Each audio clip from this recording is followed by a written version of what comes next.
No cost EMI क्या है? अगर आप ऑनलाइन शॉपिंग करते हैं तो ऑनलाइन शॉपिंग करते हुए आपने देखा होगा कि सामने एक वर्ड यानी कि नो कॉस्ट ईएमआई लिखा हुआ होता है। आखिर ये नो कॉस्ट ईएमआई क्या होता है? आजकल लगभग सभी कंपनियां अपने कुछ कुछ प्रोडक्ट पर नो कॉस्ट ईएमआई का ऑप्शन देती है। तो इसका क्या मतलब होता है और यह सिंपल ईएमआई से किस तरह से अलग है? इससे कस्टमर, कंपनी और बैंक तीनों को ही तरह तरह से फायदा होता है। आज हम आपको इसी के बारे में बताने जा रहे हैं, तो चलिए जानते हैं। अगर आप कोई भी सामान ईएमआई से खरीदते हैं तो आपके पास क्रेडिट कार्ड होना जरूरी है। जितनी भी ऑनलाइन शॉपिंग कंपनियां हैं जो कि नो कॉस्ट ईएमआई का ऑफर देती है, उन्होंने कुछ बैंक के साथ हाथ मिलाया हुआ है। इसके लिए अगर आपके पास कुछ चुनिंदा बैंक जैसे कि एचडीएफसी बैंक और एक्सिस बैंक का क्रेडिट कार्ड है तो आपको इन पर सबसे ज्यादा ऑफर मिलता है। फिलहाल हमारे देश में फ्लिपकार्ट और अमेजन काफी पॉपुलर है। इन दोनों वेबसाइट में ही सबसे ज्यादा नो कॉस्ट ईएमआई का ऑफर मिलता है। मान लिया जाए कि किसी सामान का रेट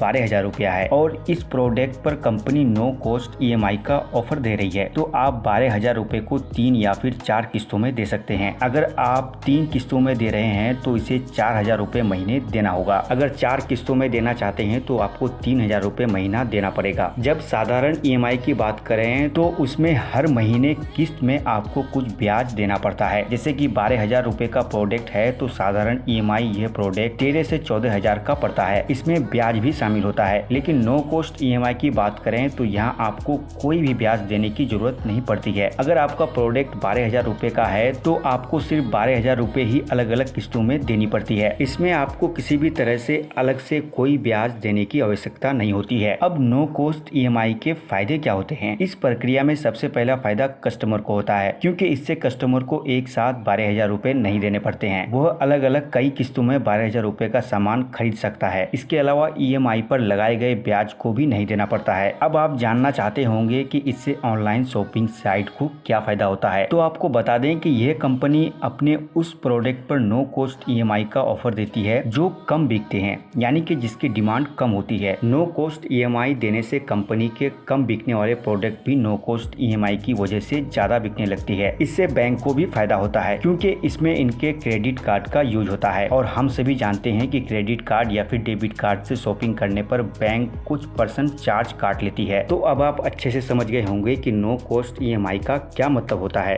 उम्मीद करते हैं कि ये वीडियो आपको अच्छी लगी होगी। ऐसी ही और वीडियोस पाने के लिए आप इस चैनल को भी सब्सक्राइब कर लीजिए, साथ में बेल आइकन को भी प्रेस करें ताकि मेरी इसी तरह की वीडियोस आपको मिलती रहे।